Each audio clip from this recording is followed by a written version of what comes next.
নকশি কাঁথার প্রতি প্রতিটা মানুষেরই আলাদা একটা টান থাকে। আর সেই কাঁথাটা যদি নানি শাশুড়ির কাছ থেকে পাওয়া যায় তাহলে তো মানে এই আনন্দ বলে বোঝানোর মতো না। তো আসসালামু আলাইকুম সবাইকে, সবাই কেমন আছেন? আলহামদুলিল্লাহ আমি ভালো আছি। অনেক দিন যাবতই ভাবতেছি যে ওয়ার্ডরোবের সব কাঁথাগুলো একটু চেক করব, কারণ অনেক দিন চেক করা হয় না। আর বাসায় তেলাপোকা এতটা উৎপাত শুরু করেছে, কি করব, তেলাপোকার জ্বালায় মানে আমাদের ঘর থেকে বের হয়ে যেতে হবে, বলতে হবে তোরাই থাক। আমার মাথাতেই আসে না তেলাপোকা কিভাবে এর ভিতরে যায়। আসলে আমার অনেক পুরান জামাকাপড়ে আমি অনেকটাই ফেলে দিয়েছি বা গরিব মানুষকে দিয়ে দিয়েছি। এখানে কিছু কিছু আছে, ভাবতেছি এগুলো যেগুলো মানে অপ্রয়োজনীয় সেগুলো আলাদা করে রাখবো, এই জন্য মূলত বের করা।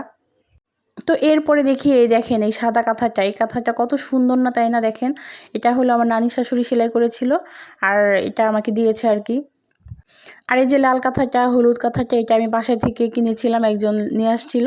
তো আমি বাসায় বসে আর কি কিনেছিলাম। কাঁথা দুটো অনেক বেশি সুন্দর। আমার কাছে লাল কাঁথাটা আর সাদা কাঁথাটা অনেক বেশি ভালো লাগে। আমার ইচ্ছা আছে আর কয়েকটা কিনবো। মানে এই কাজগুলোর প্রতি আমার এত বেশি দুর্বলতা। আসলে নিজের হাতে সেলাই করতে পারলে তো আরও ভালো, কিন্তু অনেকক্ষণ বসে থাকতে পারি না, মাথা খুবই ব্যথা করে। এই জন্য কাঁথাগুলো সেলাই করার মতো ধৈর্য অতটা নাই।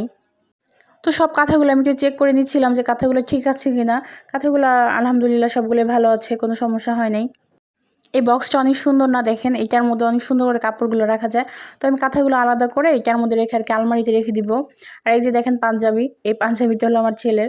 এখন আর লাগে না, কিন্তু আমার আসলে ফেলতে ইচ্ছা করে না, এগুলো আমি রেখে দিব, অনেক বেশি ভালো লাগে আমার।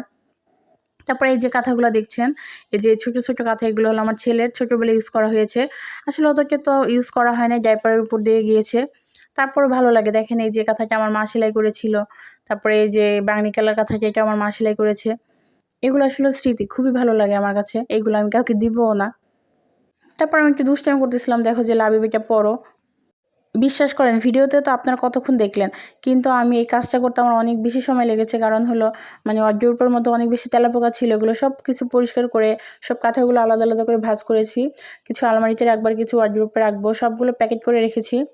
তারপর আমার শাশুড়ি হলো রান্না করতেছিল। মূলত আমার শাশুড়ি বাসা ছিল বিধায় আমি এই কাজটা করেছি, কারণ আমার ছেলেকে নিয়ে একা আমি পারি না, অনেক বেশি দুষ্টামি করে। তো আমার শাশুড়ি এখানে লাউ দিয়ে মানে লাউ শাক, আলু আর হলো চিংড়ি মাছ দিয়ে রান্না করেছিল, আর হলো মুরগি রান্না করেছিল। আমার অনেক বেশি ক্ষুধা পেয়ে গিয়েছিল, তাই আমি তাড়াতাড়ি করে কাজ শেষ করে ঝাড়ু দিয়ে আর কি ভাত খেয়ে নিলাম। তারপরে এখানে আমার শাশুড়ি হলো চাপটি বানাচ্ছিল চালের গুঁড়া দিয়ে। আমার শাশুড়ি নিয়ে এসেছিল বাড়ি থেকে।